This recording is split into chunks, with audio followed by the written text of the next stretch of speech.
As investors look ahead to tomorrow's new tariffs by the US on Chinese imports, President Trump is still taking issue with one major US manufacturer, Harley-Davidson.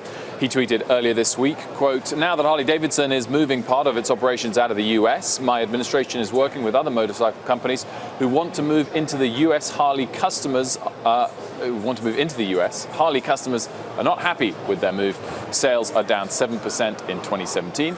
The US is where the action is." Let's discuss this further. Joining us is former Harley-Davidson senior executive Ken Schmidt and from Austin, Texas, Alan Solberg, co-founder of custom motorcycle maker Revival Cycles. Very good afternoon. Good morning. Sorry, I'm thinking I'm on closing bell. Good morning to you both. Ken, I'll start with you.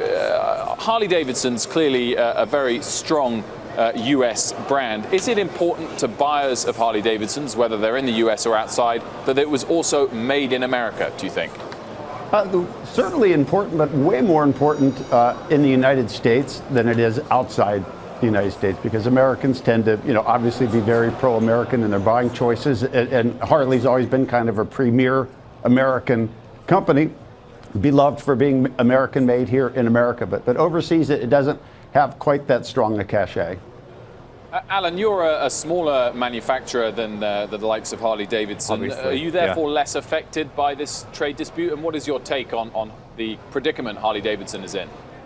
I think my opinions about it are obviously going to be affected more at the grassroots level. I think the Harley-Davidson riders that I'm familiar with overseas, especially in Europe, the heritage of the American line of Harley isn't going to be affected by this. Obviously, they're concerned more about the pricing of the model as it compares to other options that are available in Europe. Harley's had a pretty good time in Europe as compared to the past, and I think that what they're buying is the heritage of American built, but it being made in America isn't really a priority. But to that point, Alan, I thought the spirit of Wilf's question is American buyers of Harley-Davidson.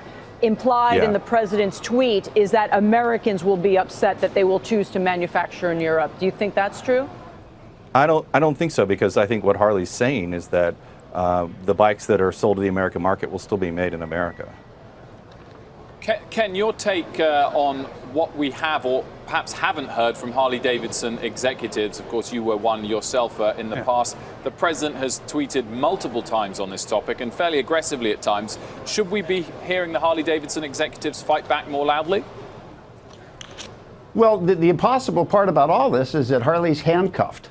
I mean, you have to look at it very realistically. Obviously, they would like to be able to swing back and let the whole world know where their collective heads are on this. But the problem with doing that is it's really impossible for Harley to do that without risking upsetting members of the Harley riding community, Harley employees, Harley dealers who happen to be proud Trump supporters. So at the thought of not alienating any of those, Harley has to be silent. And secondly, Harley realizes, given sort of the current environment out there, that anything that they do say is most likely going to incite more tweets, more angst, and more noise out in the marketplace. So, they're handcuffed.